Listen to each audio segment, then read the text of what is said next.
Welcome back to another episode of JailBreak Overlander. I'm Richie, and this is JailBreak. If you've followed this channel for any length of time, you know that I spend a lot of time on the road, and more specifically, a lot of time in the desert. Whether it be the summertime or the wintertime, you can usually find me out in the deserts of Moab. I've taken a lot of footage over the years of Moab, landscapes, off-road trucks, locals. Speaking of locals, this is Rory, the owner of Moab Motorsports, building a roll cage for a deuce and a half that literally does hell's revenge. I've also had the good fortune of tagging along with Rory on at least a dozen recoveries, and these are some of the most dangerous recoveries you've ever seen on YouTube, period. So I thought I'd put a compilation together and show you what it looks like risking your life to save somebody else's. So buckle up, sit back, relax, and check this out.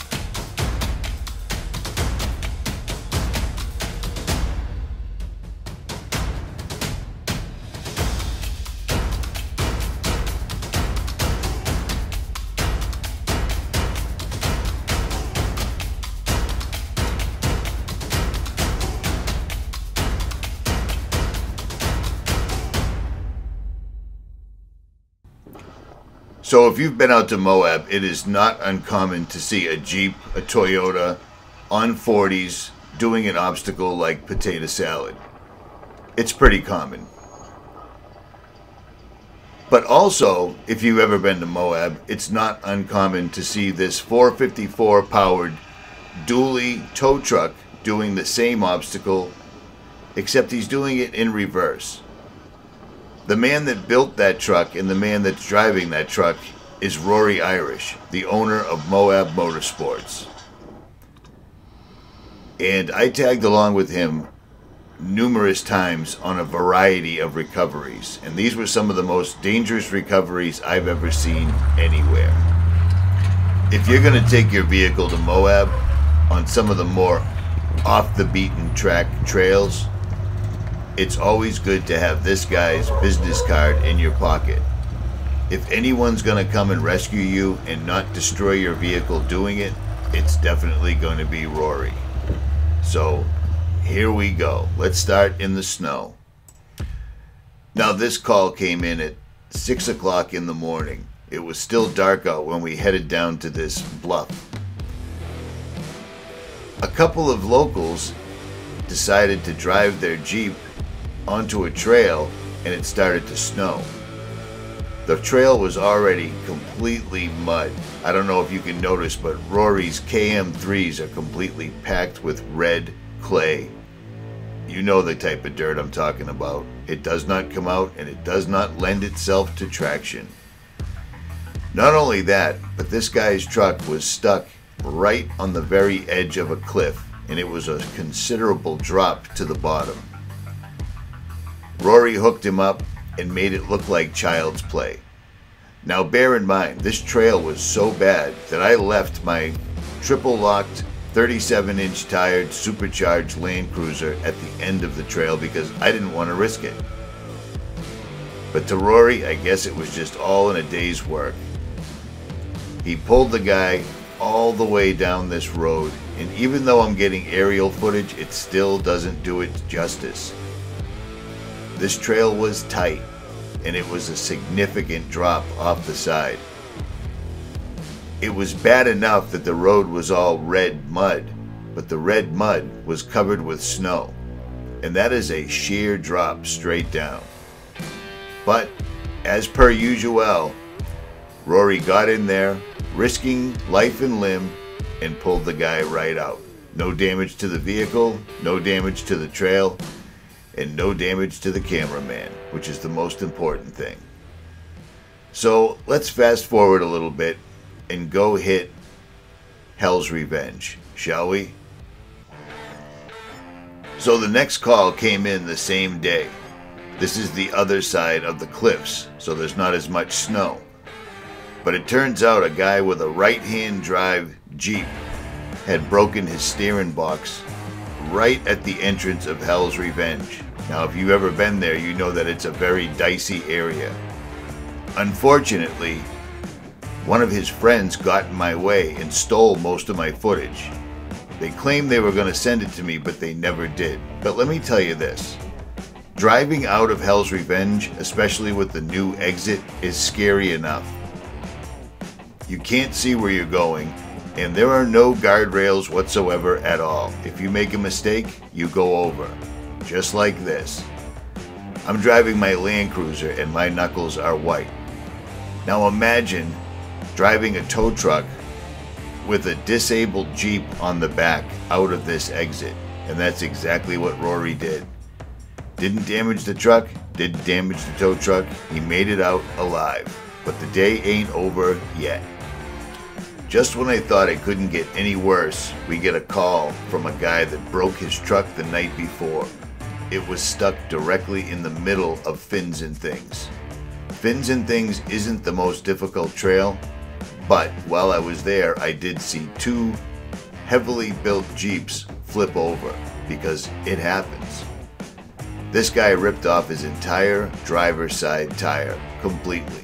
So we had a extremely heavy three-wheeled pickup truck to pull out of the dead nuts center of Fins and Things. Watching a father and son team work together is funny, but when the trail starts backing up, the pressure sort of builds. We used my Land Cruiser to kind of block the trail off so Rory could actually try to get this thing out without flipping his truck, the white truck, or anybody else's truck for that matter. It was no joke. This was a big, heavy pickup on three wheels. What could possibly go wrong? The very first obstacle was an incredibly steep, low visibility climb after he comes out of this little island of bushes. His truck was screaming, the brakes on the back of the pickup truck were screaming, and the pickup truck's weight was tossing the tow truck side to side, and Rory still managed to deal with it. But it was no easy task whatsoever at all. This white pickup truck was heavy. It was definitely not a Jeep.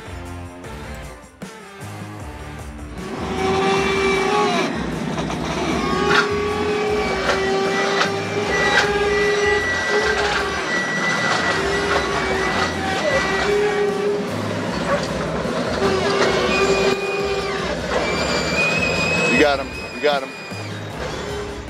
After a couple of hours of incredibly white-knuckle driving, myself included, he managed to get this truck out and back to the shop. No damage to the vehicle, no damage to his vehicle. It's a testament to this kid's driving abilities. They were gone. So if you've ever been to Moab or you just watched videos, you know what the escalator is. The escalator is definitely not a trail for an overland vehicle that is not properly equipped to do. And yet so many people show up and do it anyways. This guy was totally by himself. He started doing the trail and his truck broke right away. He snapped his steering gear. So not only does Rory have to get this guy rigged up and pulled out, he's also got to do the entire obstacle himself with a Jeep hanging on the back. Do you have any clue how difficult that is? Rory simply rigs it up and has no issues with his own personal safety at all. It's amazing. I've never seen anybody like this. Not only does he have to do the obstacle, he has to rig this vehicle up properly, and he's literally in a place where there's zero traction with the vehicle and on foot, and he still moves forward anyways. It's amazing to watch this kid work in person. No concern for his own personal safety. His biggest worry is damaging the customer's vehicle. Once he finally got the Jeep rigged up, he started extricating him from the obstacle. And even with a 454, he was having a difficult time due to the steep climb. But he finally pulled him to the top. Now all he had to do was get him out of Hell's Revenge. And yes, oftentimes the cameraman has to help with the rigging. So I'm videotaping with one hand and holding the cable with the other. What could possibly go wrong?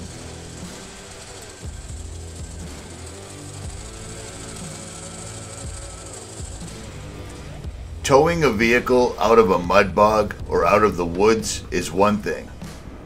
But towing a vehicle off of Hell's Revenge or pretty much anywhere in Moab is constantly adjusting the boom, constantly adjusting the winches. You're driving the trail just like anybody else, but you're driving the trail with a dead, limp dick vehicle swinging back and forth on the back. It makes it incredibly dangerous.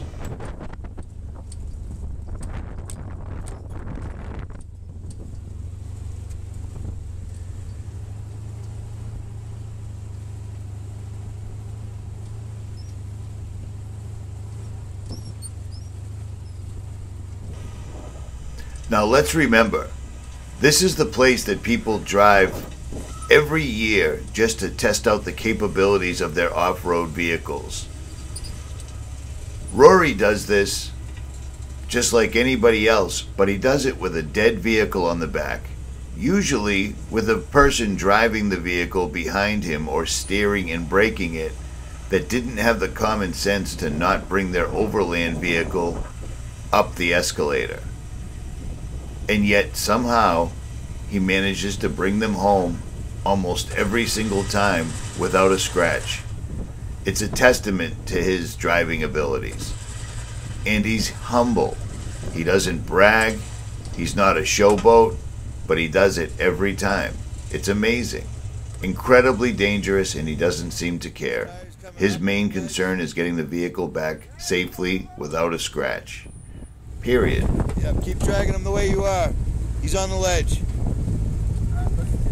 Full tread, man. He's good. He's coming off. He's good. He's good. Woo! He just pooped. Just a little. Okay, to wrap this up, the last rescue was the top of the world in Utah. And we're going to rescue Little Red Riding Hood, literally. Hey, what's up guys? It's Richie from JailBreak Overlander, and it is almost 7:30 mountain time. And once again,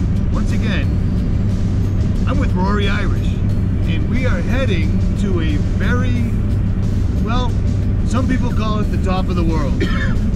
Well, that's the trail name. It's the trail name. And apparently somebody brought their family SUV to the top of the world and bent the axle significantly. So after about 30 minutes of driving, we finally got to the location and unloaded the tow truck. The sun was setting quickly, and we were going to be doing this entire recovery in the dark. What could possibly go wrong?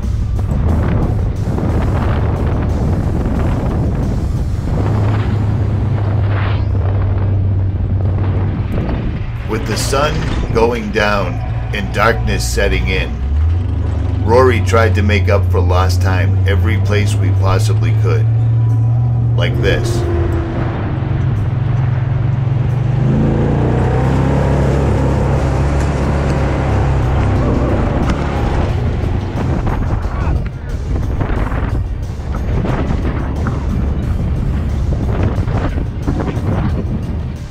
Nightfall was inevitable, and we wanted to get to this guy so that he didn't get stuck at the top of the world overnight. So we put the pedal down, the lights on, and continued forward. It was no joke. This is a serious trail. Now Rory builds off-road vehicles, buggies, etc., and he does it very well.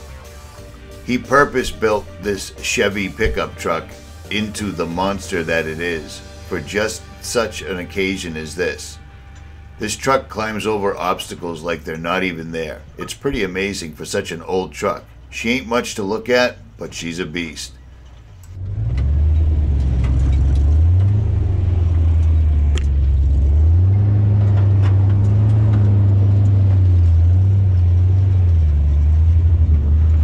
After what seemed like an eternity, we finally found the vehicle, and he was indeed at the top of the world. He was all the way to the top of the trail. Now we had to fix him. Rory used the boom of the tow truck as a jack to lift up the rear end of this vehicle. And as you can see, it is basically a stock SUV with aggressive tires, and he instantly bent one of the axles. This one right here. Holy cow. That's not this one? Nope. That's a good one. That one's supposed to be that way. So you're gonna cut it, sleeve it, and straighten it out? See, this is you. The axles on this vehicle and the locator arms look like they belonged on a go-kart, and they certainly did not hold up to top of the world at all. Rory brought what he needed to fix it, and he got right on it, and indeed did fix it enough to tow the vehicle down the trail. But it was a long tow job. Going back down was worse than coming up, especially with a limp dick vehicle on the back once again.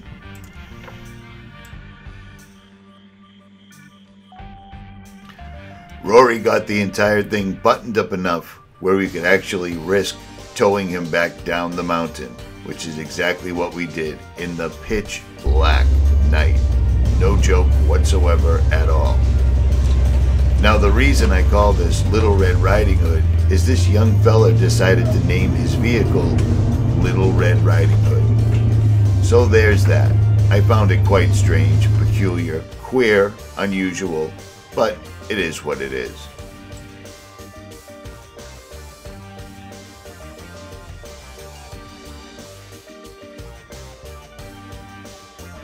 After what seemed like an eternity, we finally got him to the bottom, loaded up on the flatbed, and back to the shop. That was just 3 of some of the recoveries I've done with Rory Irish. People take this for granted, but it's amazingly dangerous, and you can see that when you're in the vehicle driving.